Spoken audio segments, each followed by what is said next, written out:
Your name? Right there. That's it. Hi, Ann Selzer. I don't hear that a lot in Iowa. No, not too often. Yeah, sure. Ann Selzer, I'm the Yeah, pollster sorry. for the Des Moines Register. Hi, Governor John Carlson. Hey, John. Peter John. Yes, sir. John, I Chris. Chris, nice to meet you. You're the man. He's the man that's going to do all the work. Yeah.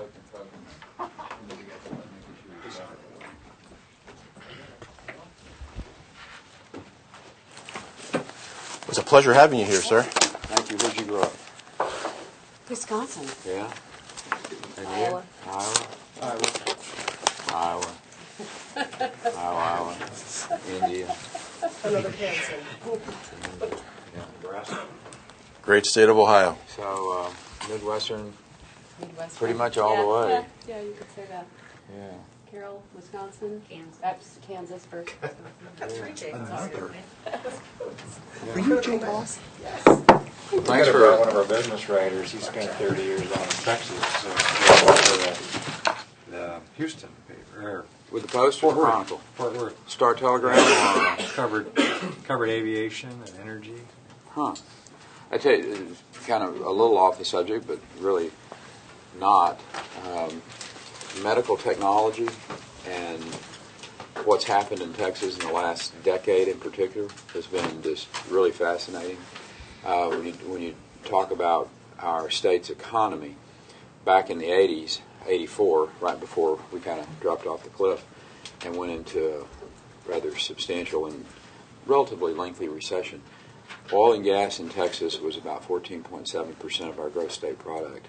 And today it's less than 7%. It's about 6.5% of the gross state product. And it's grown, but it just gives you an idea about the total diversification of the Texas economy over the course of the last 25 years, and in the last decade in particular. We announced a new applied cancer Science Institute at MD Anderson a week ago last Monday. And it was basically a pick up and move out of Harvard to MD Anderson. So I mean, it's just in adult stem cells. We're seeing some just great work. Right, it's really early, but one of our intentions is to try to make Texas the adult stem cell center of the country and maybe even of the world, because there's just some fascinating things that are going on. And I actually when I had my surgery done the 1st of July, they harvested my adult stem cells. It's autologous cells, just fat cells in your tummy, and used them back, and I healed up very quickly. And we're seeing similar results with multiple sclerosis, dystrophy. I mean, just fascinating things. I know that's not what we came to talk about, but whoever on your staff does the science and technology and economic development, obviously, it's all of the above. It's really some fascinating things going on. Yeah. Well, why don't we get started? Yes, sir. I am Rick Green. I'm editor and vice president of news of the Des Moines Register here in Iowa, and we thank you for being with us today. Obviously, we have Texas Governor Rick Perry, who's pursuing the Republican nomination for the 2012 presidential election. It's an honor to have you here. You've gotten a chance to meet our publisher and our editorial board, as well as other reporters and columnists. So we're honored that you're here with us here in Iowa today. What we'd like to do is just give you the floor for 2 or 3 minutes or so, just offer some opening comments about things that are important to you in the campaign, and then we'll start firing away. Let me just introduce Mark Miner to you. He may not have gotten Mark as our communications director, and of course Bob House is sitting over there, just gives good advice. So those are the couple of individuals with me, and of course Bob is your local Iowan. So, how's the campaign going so far from your perspective, sir? It's the most interesting process. Having run statewide in Texas, I think 6 times, you think you're ready for a national campaign until you actually, people always say, man, running statewide in Texas, it's a big state, and that's very true. But it's sure not as big as America. So, just managing a national campaign is really an interesting process. But The other side of that is that 11 years of chief executive experience and particularly governing experience is really, I think, paid great dividends as we talk about why I want to be president and what I bring to the table from the standpoint of the experience standpoint of, the argument can be made that the current president and his lack of chief executive experience, his on-the-job training, if you will, has been a drawback to him, which I happen to agree with. Running the 13th largest economy in the world, if Texas were a standalone entity, has a great number of challenges, and we have to deal with, particularly bordering a foreign country with our number one trading partner, and a country that we've had this long and most interesting and generally very positive relationship with, but the challenges of the border and securing the border, et cetera, which a lot of other governors don't have to deal with those types of issues. So the 11 years that I've been the governor of Texas, I think has prepared me to deal with a host of very complex issues, whether it's on the economic side or whether it's on the foreign policy side of dealing with various and sundry countries. And we had a group of from Azerbaijan in the office just this last Monday, as they are looking to Texas to put an office there. Obviously, they're very oil and gas oriented, and they're talking about building a pipeline from Azerbaijan across Turkey on into Europe to give Europe another supply of energy rather than having to rely just solely upon the Russian gas. So anyway,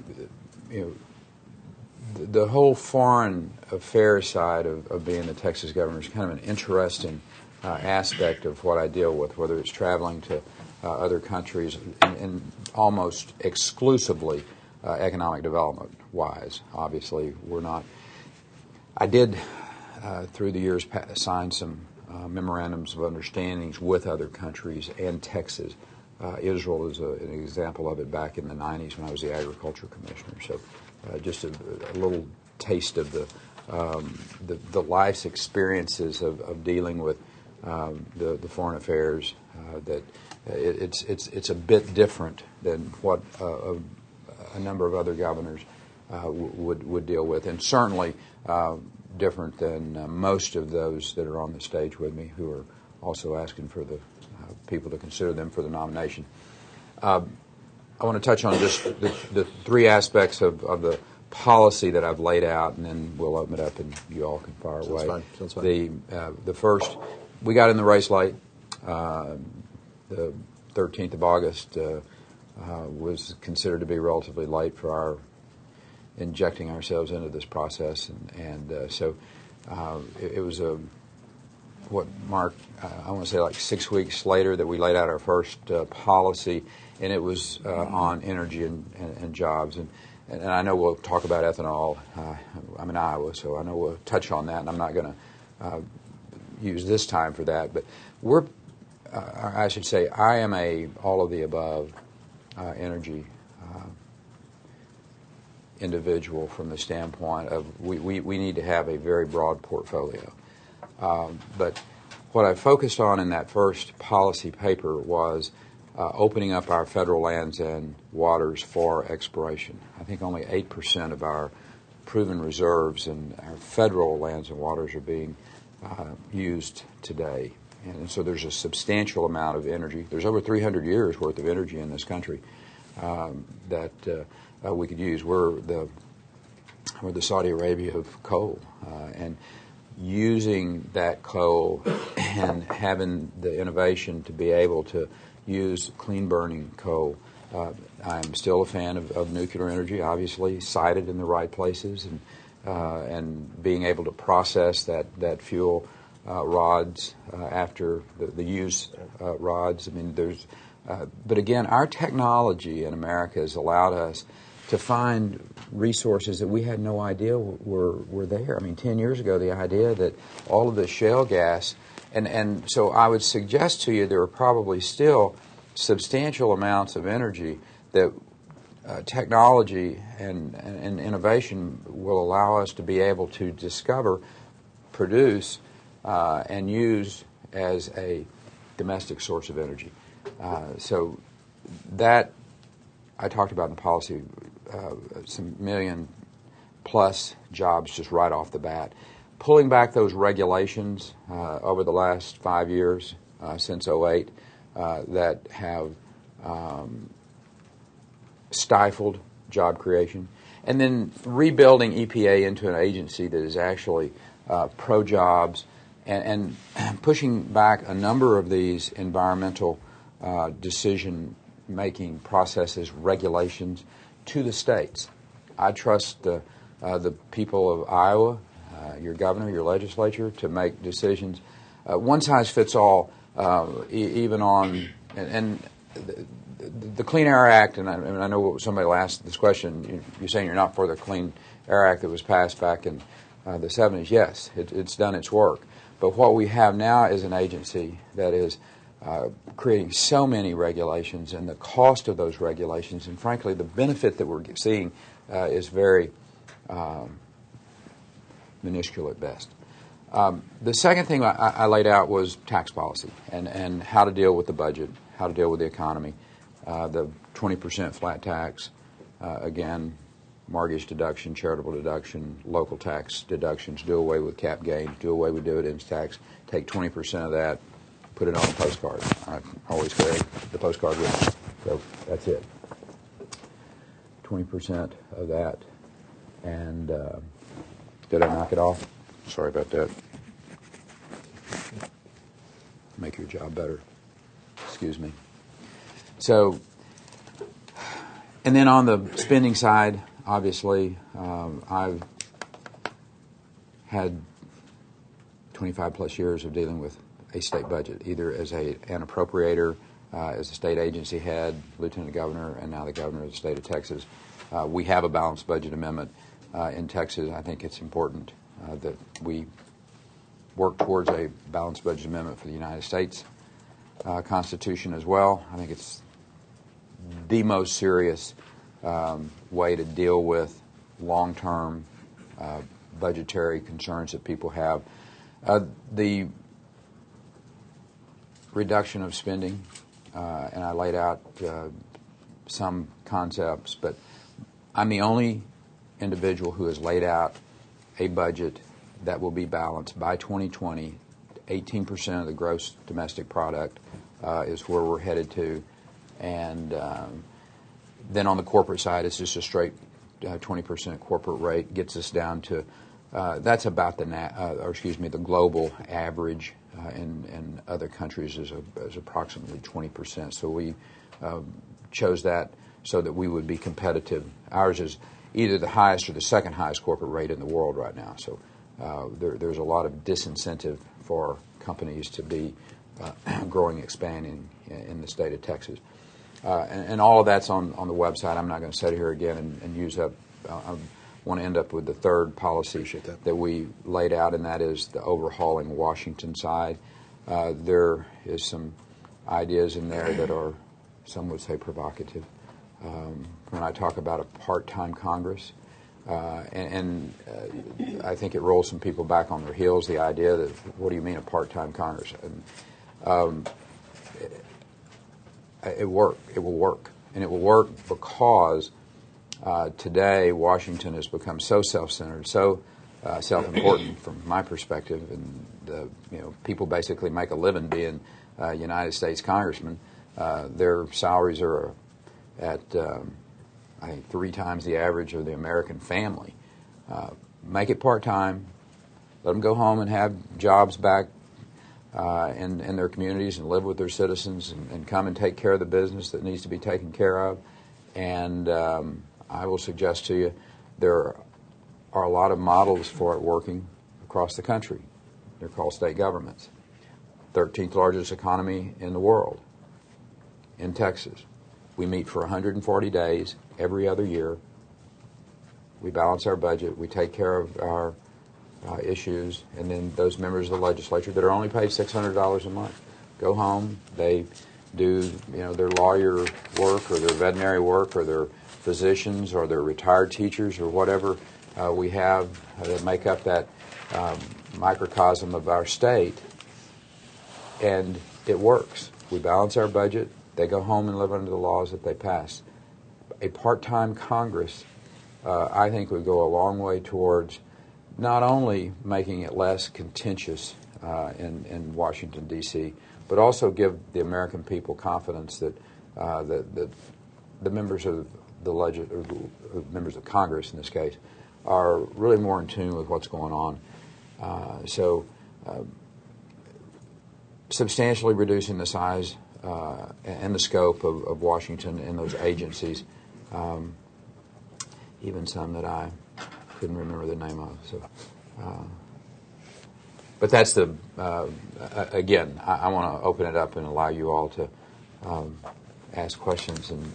But that's the policy side of the most important issue that faces this country is getting our economy back, getting people to work, getting the confidence back in the entrepreneur where they feel that they can risk their capital and have a chance to have a return on investment.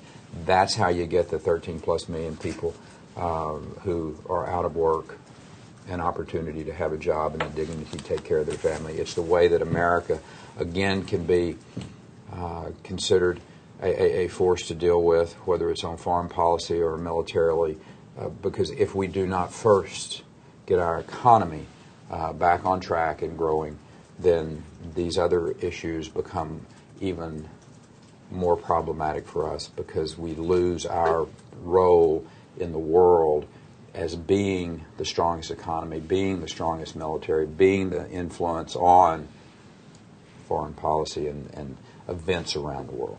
So with that, Rick, let me... Great.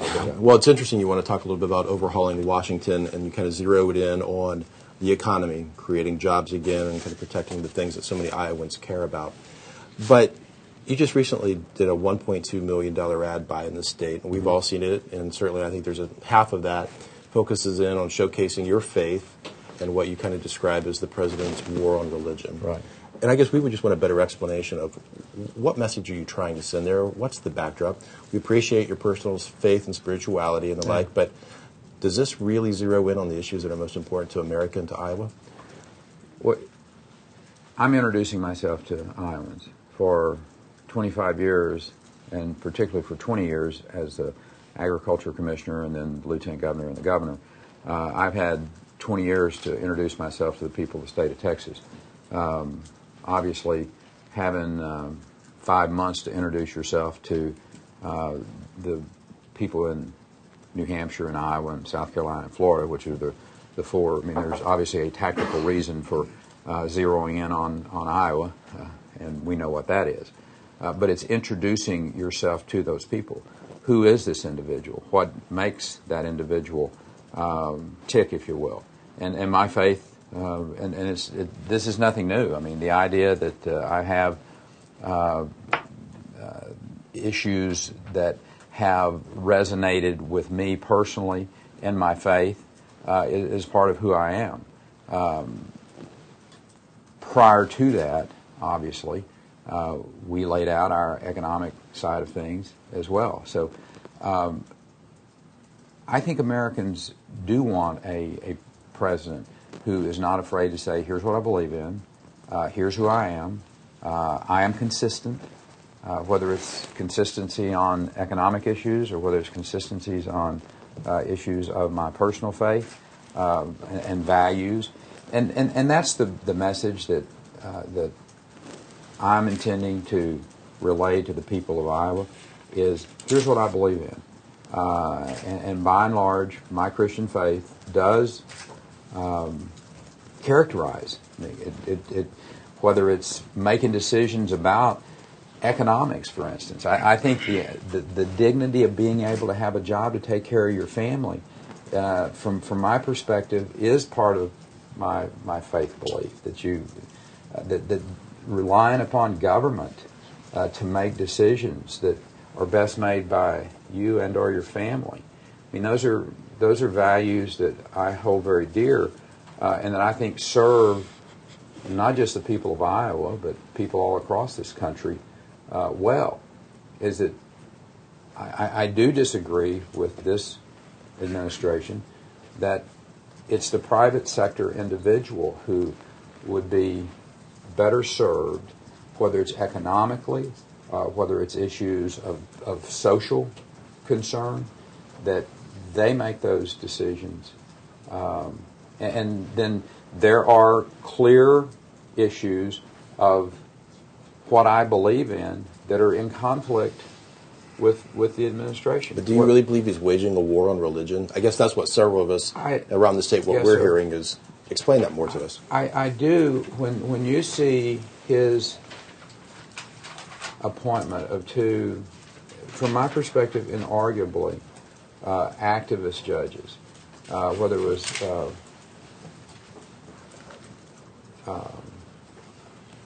Montemayor, Sotomayor, and Kagan are both activist judges. I mean, I would suggest to you that is an example of my concern about. I believe the Supreme Court should not be making legislative decisions and telling Americans how to live, whether it's about prayer in school, whether it's you can celebrate Christmas. Those are decisions that should be left to the states or to the individuals to be making. His Justice Department, who is defending this ministerial exception, I think that is a direct attack on our people of faith in churches, and basically saying that you cannot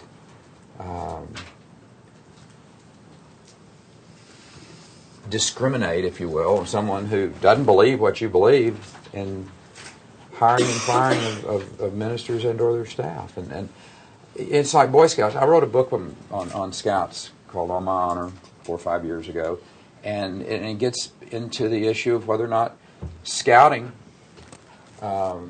should be able to restrict an openly gay Scoutmaster. They're a private sector organization. That should be their call. And you have them spending substantial amounts of money defending lawsuits that have said, no, you have to, and you know, those are my beliefs. And I am consistent about them. I don't try to meander through and make all sides happy.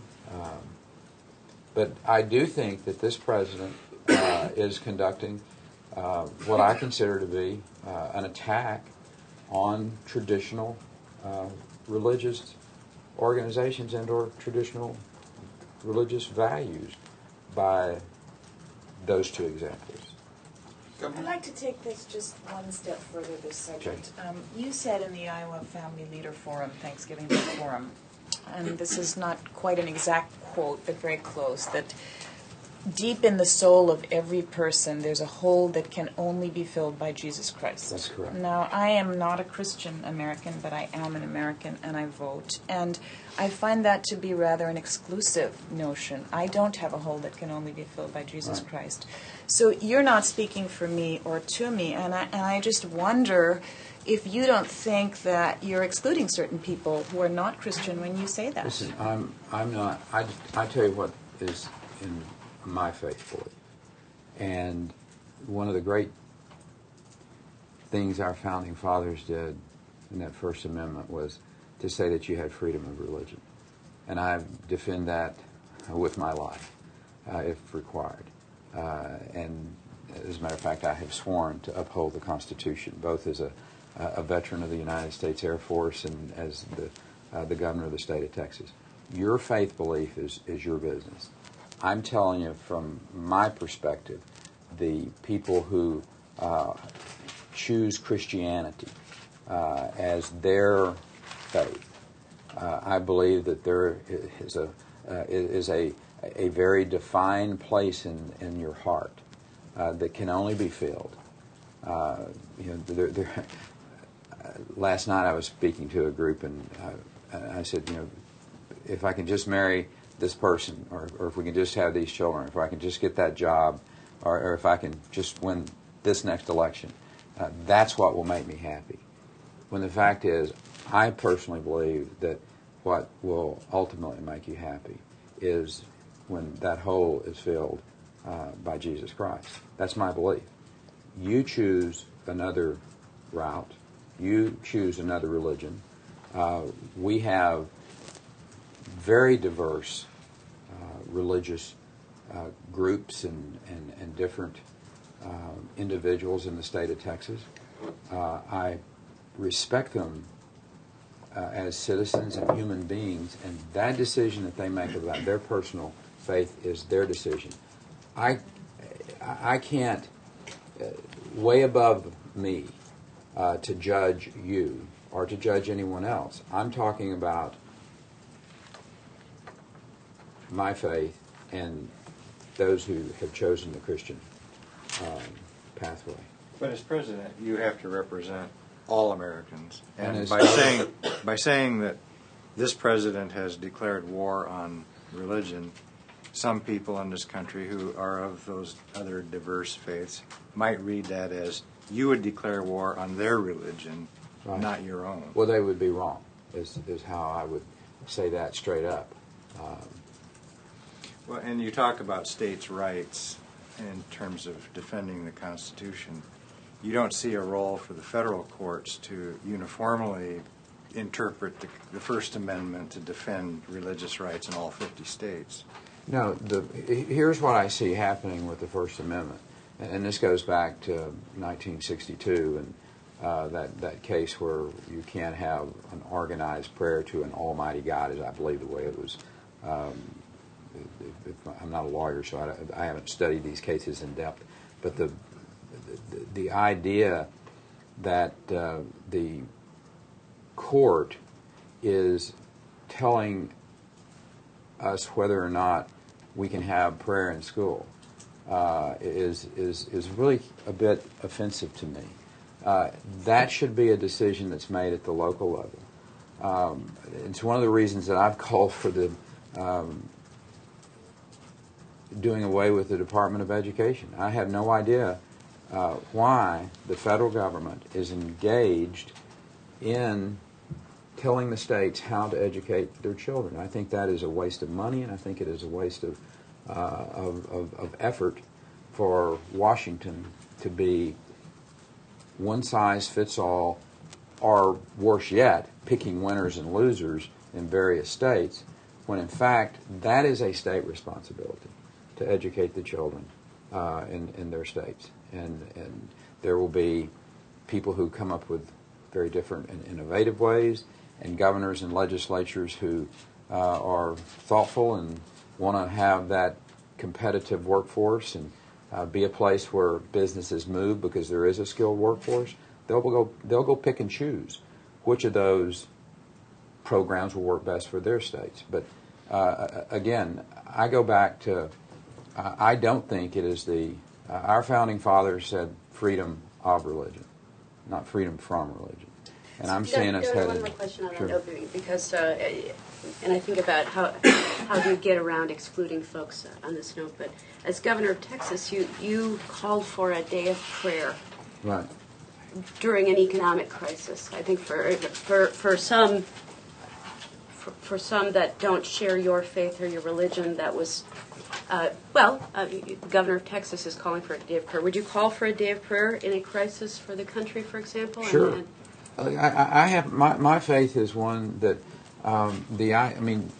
look back at our history and what George Washington or Thomas Jefferson or Abraham Lincoln, which are three rather powerful members of our founding, either founding fathers or a president who had great impact on this country. And they all made statements about how could you do this job without not having a strong faith in an almighty creator. And so the idea that I wouldn't would be counter to who I am. I mean, if Americans want to elect a president who basically says, look, I'm not gonna let my faith intervene in anything that I do, and would be a bit, from my perspective, would be a bit scary. I want a president who is faithful and that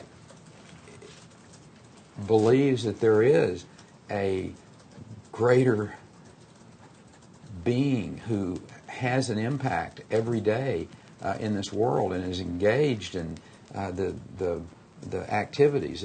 My faith teaches me that this is an all powerful creator. That when a bird falls from the sky, he knows it, and I believe that, and that is part of who I am, and I'm not going to change that. And if people decide that, listen, your religious faith is, scares me off. My religious faith hadn't gotten in the way in Texas from the standpoint of making us the most economically powerful state in the nation. As a matter of fact, I think it brings some comfort to folks that I believe that your economic condition in life is a biblical effort to give people the opportunity to take care of themselves, to not have to rely upon government, to give the individuals the dignity to have a job and take care of their family.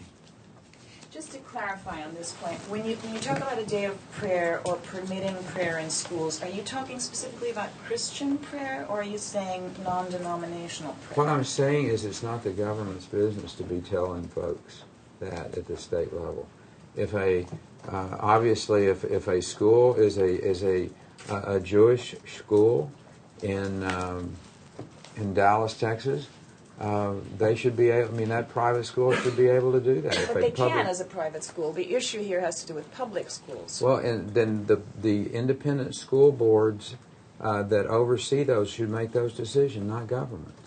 Again, the idea that we have to be so politically correct that there's one family that says, listen, I don't want my child, then that child ought to have the freedom to be, can sit over there and play tic-tac-toe or what have you. But the issue is that for Washington to tell a local school district that you cannot have a prayer and a time of prayer in that school, I think is offensive to most Americans. I trust the people of the states to make those decisions. I trust those independent school districts to make those decisions better than 8 unelected and frankly unaccountable judges. And it's one of the reasons that I've called for the end of lifetime appointments to federal judgeships. I go to some set term. Can you talk about your ideas on health care and why Texas ranks number 1 in the country for uninsured? Yeah, that's a decision that the people of the state of Texas have made over the years, and there's a real difference between, I know folks like to pitch out you're number 1 in uninsured, but people have access to health care in Texas, some of the best health care in the world. As a matter of fact, when you look at MD Anderson and what we talked about as we started this process here, people have access to health care. The people of the state of Texas have said, this is how we want to deliver that health care. Now, there are some restrictions in Texas of how we would make more insurance available because we have been not allowed to have waivers that we've asked for from the federal government, which goes to a real key difference from myself and the current administration when it comes to the program of Medicaid. I would block grant that back to the states and let the states come up with the innovative ways to deliver health care, the insurance programs, the different selection, or the different menus, if you will, of insurance. Medicare is, and I'll give you 3 examples of how I would change Medicare. I do think what Paul Ryan and some of his colleagues have offered up for Medicare transformation are some pretty wise moves. Different types of insurance, again, menus that people could pick, co-pays. I think it's important for everyone to have some skin in the game, if you will, so that there's everyone, and obviously it can be a scale that moves up and down. And speaking of indexing, obviously, for Medicare, we should index means test individuals. But there are a number of ways of which we can make healthcare insurance more available. But in the state of Texas, no one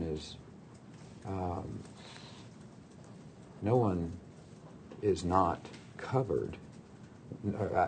Covered is the wrong word. No one does not have access to some of the best health care in the world.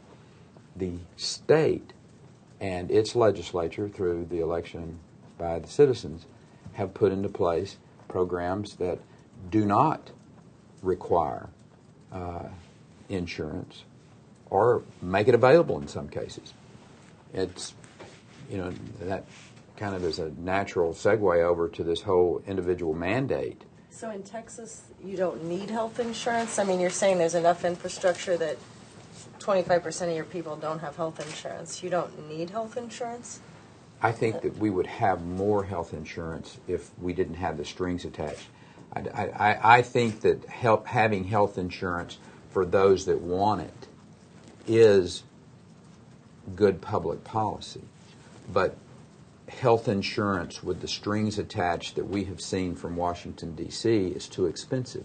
And the people of the state of Texas, through their legislature, said we're not going to spend those amounts of dollars, and whether it's going to federally qualified health clinics, whether it's going to emergency rooms, people have the access to health care.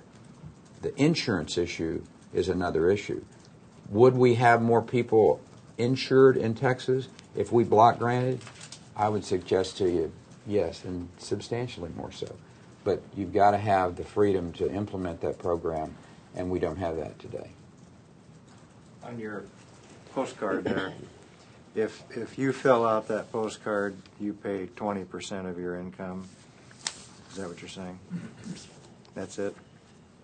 I'm saying you deduct your mortgage insurance, you deduct your charitable giving, you deduct your local taxes, capital gains tax goes away.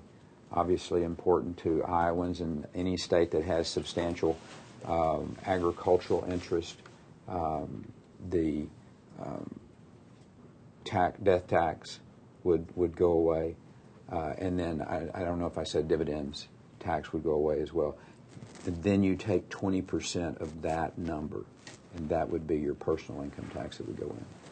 What about somebody, a family that does not own a home and does not have all those no capital gains liability? What do they pay 20% of all of their income? Yes. But somebody like you who owns a home and has investments. Actually, I don't own a home. I'm on public housing, so. Do they take good care of your housing there? They're rebuilding. I don't know. The mansion, there was an act of arson against it back in 07. And so we haven't been living in there for, it'll be, 4 years. I think it'll be 5 years next June when we'll move back in. Anyway. I take my Yes, sir. hypothetical. Okay. I did own a home in College Station for a while for my daughter, so I have had home ownership. So somebody who has a home and investments and all of that, the income level to have all of that, Yes. gets those deductions, but a family that doesn't then still pay 20% on their total income. And I'm describing a low-income family. Right. Is that the system that you would put in place? That is correct. And that does not seem unfair to you? No, what seems unfair to me is the system that we have today, where 500 or between $400 and $500 billion gets spent on tax collections that could be being reinvested in this country to create jobs and better paying jobs than what those individuals are having today. I think this is all tied together with creating the confidence in this country where entrepreneurs know that they can risk their capital and have a good chance to have a return on their investment and to keep more of what they work for. And that is my goal, is to create an environment in this country where more people are at work and more people get to keep more of what they work for. So, you know, no one's going to make the perfect tax structure. That's impossible.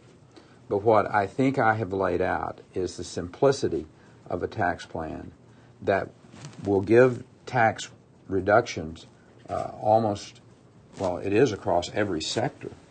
But I do believe that in the fairness, inherent fairness of what I've laid out here, because the goal of that tax system is to create an environment in this state where people have the confidence that they can create or that they can risk their capital and have a return on the investment. More Americans will be at work at that particular point in time, and that is my goal. I think that singularly, from an economic standpoint, it's how we pay off the debt, it's how we grow economically. On the corporate side, one other thing I didn't mention, just I'll pitch it out there, is this money that's offshore today, approximately $1.7 trillion,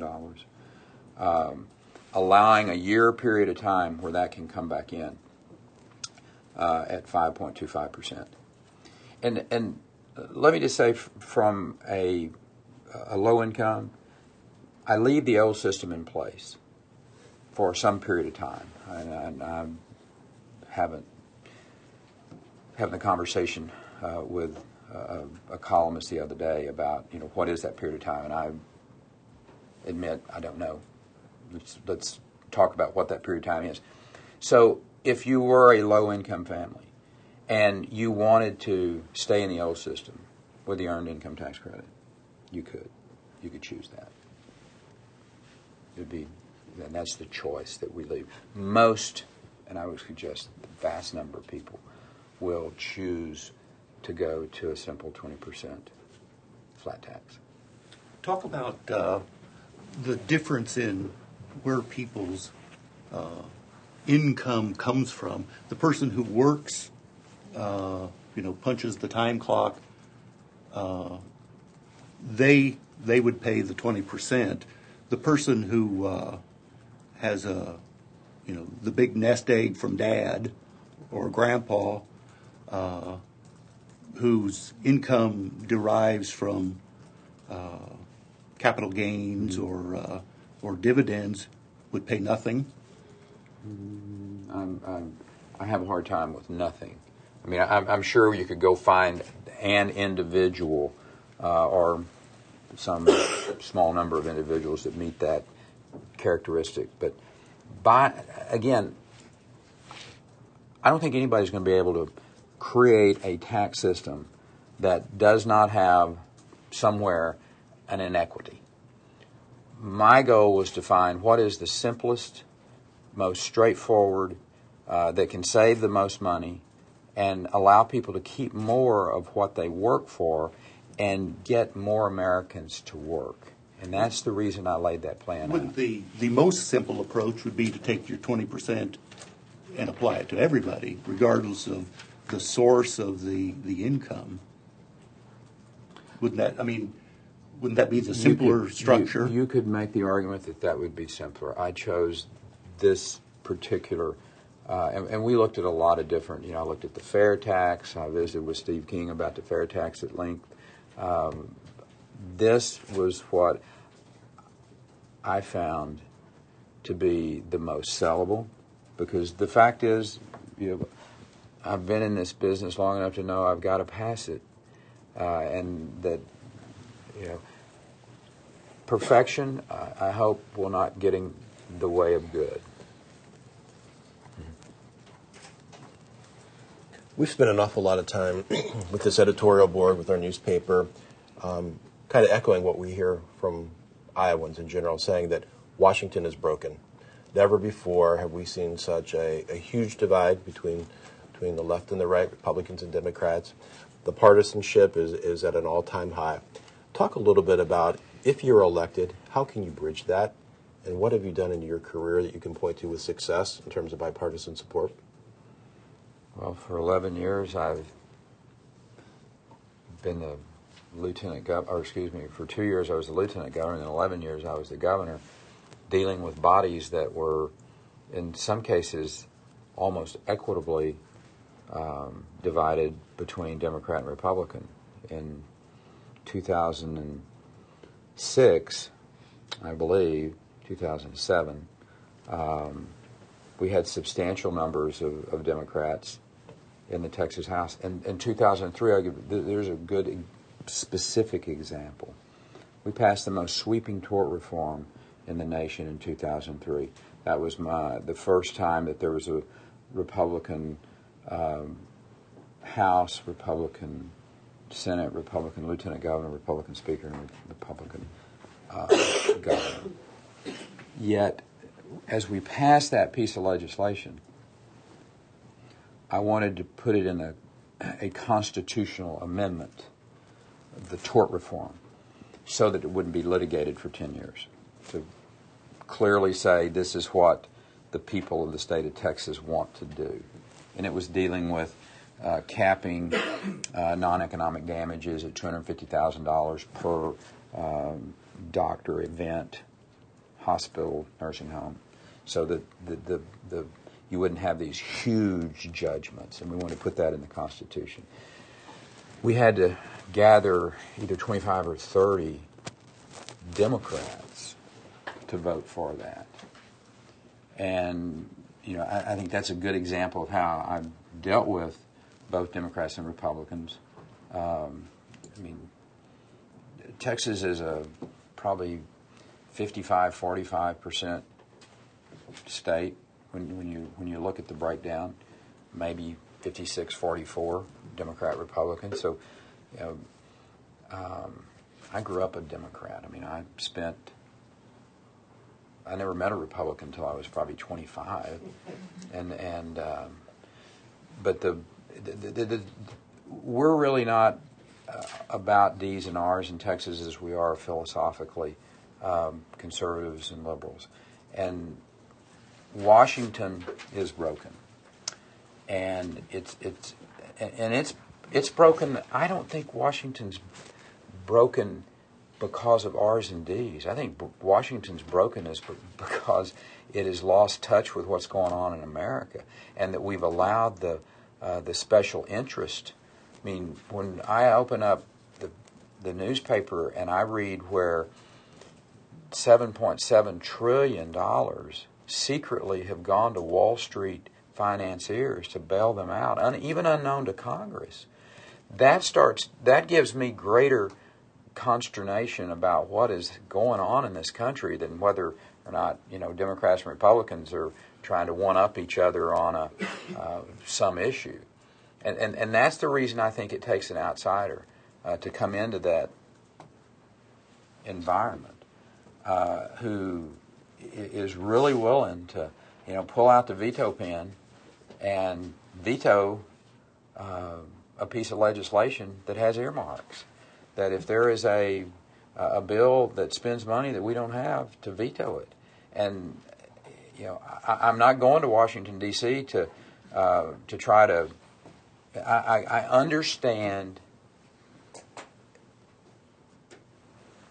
historically in my life why we work with both political parties. I get that. I've been doing it for 25, 26 years of my life. But that's not the biggest concern to me, biggest concern to me, is that we have a system in Washington, D.C. that is broken. I mean, what the Republicans did with TARP and bailing out Wall Streeters was just as corrupt from my standpoint as what Timothy Geithner and Fannie Mae and Freddie, I mean, what we're finding out about what's gone on in Washington over the last 20 years. I mean, there's some great books out there that have gone back and reconstructed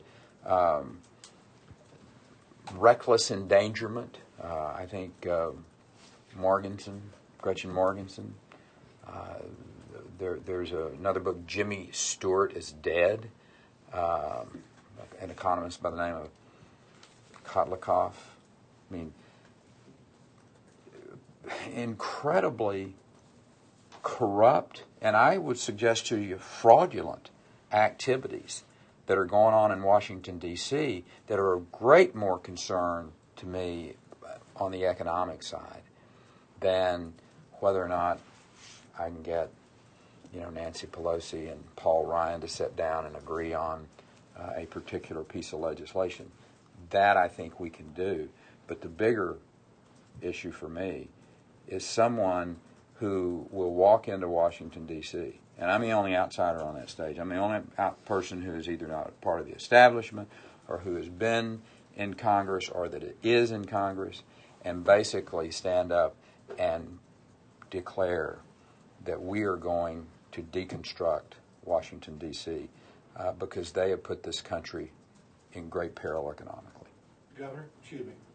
Governor Bush said here 11 years ago, said exactly the same thing when he was right before the caucuses, that he was a uniter, not a divider. He didn't use those words, but that he could get both sides to work together, that he did get both sides to work together.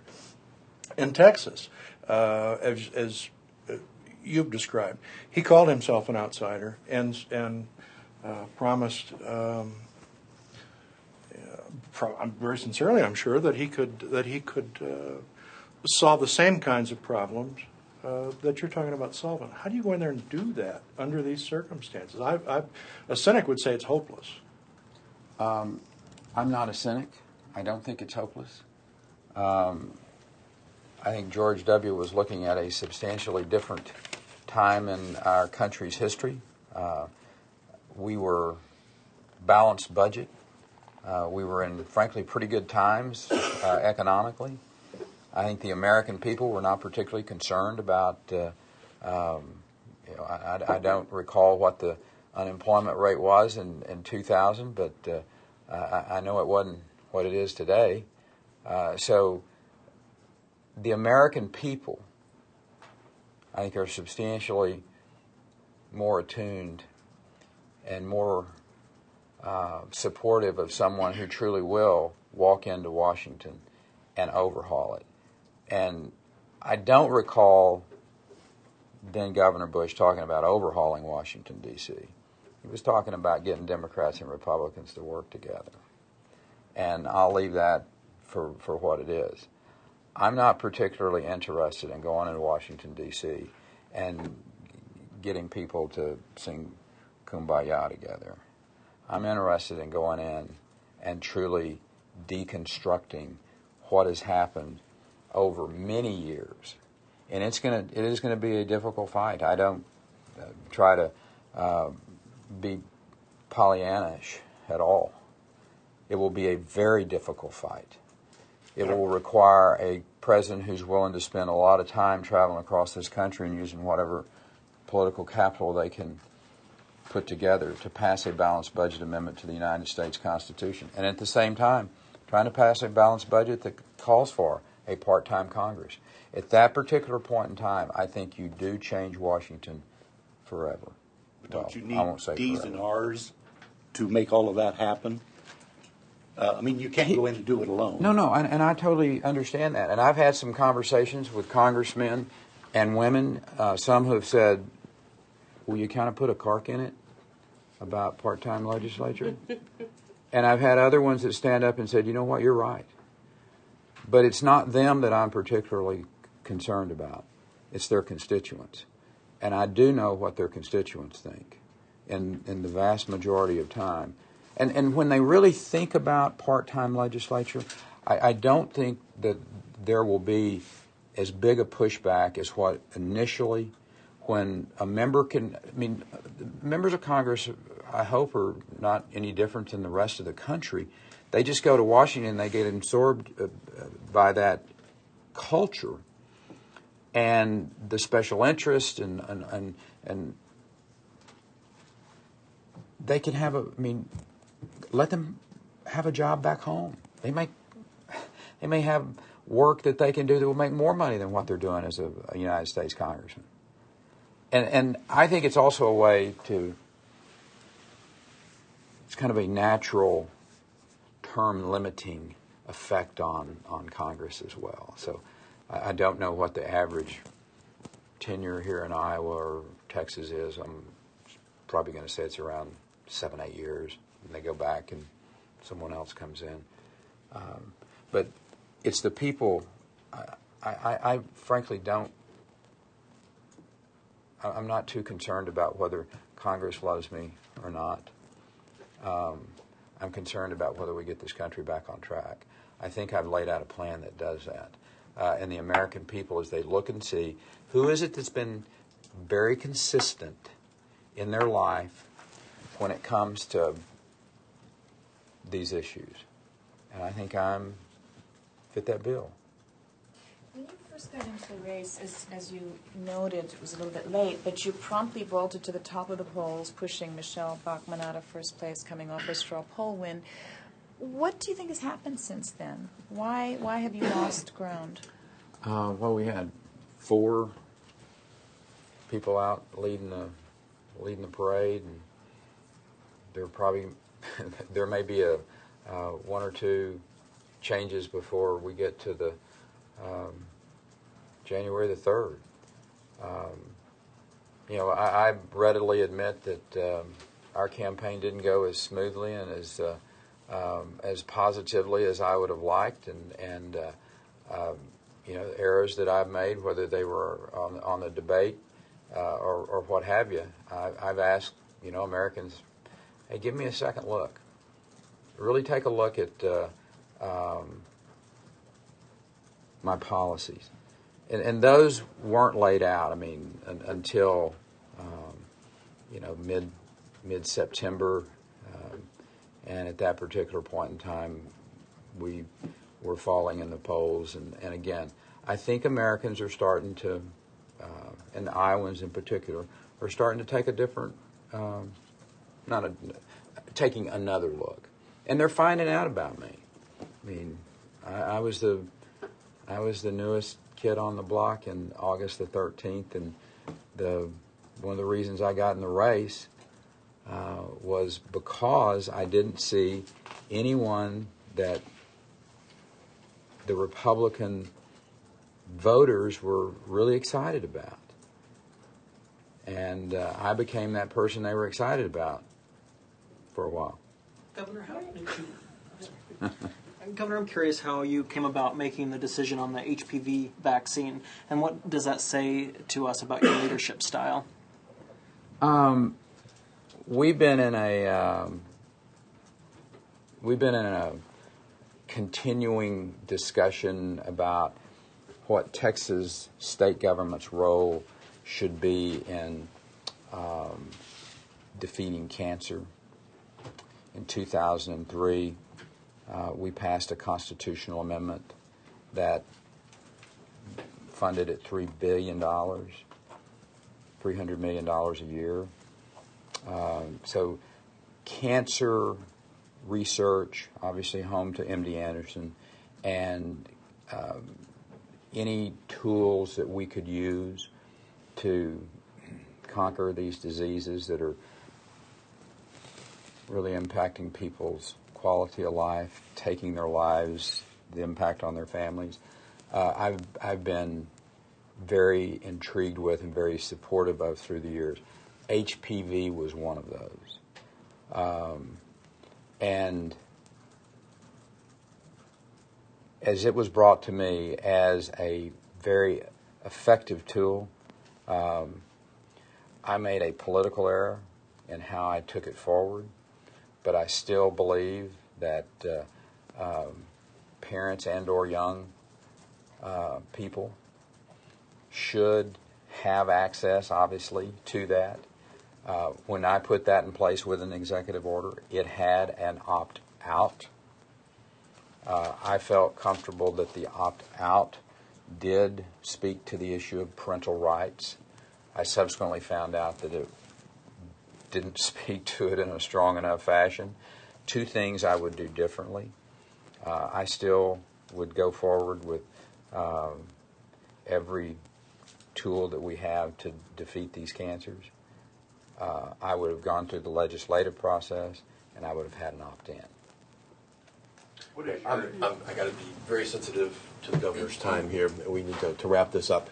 We're about 3.5 weeks away from January 3rd. Obviously, we have another debate tomorrow night. There's another one on the 15th. Editorial board has a lot of things to contemplate in the next few days. Tell us, why should you earn our endorsement, and why should Iowa voters on January 3rd at caucus night support you, sir? I hope you all are looking for a consistent individual, not someone who would be questionable about where are you going to be on this issue. I've been in public life now long enough that I've got a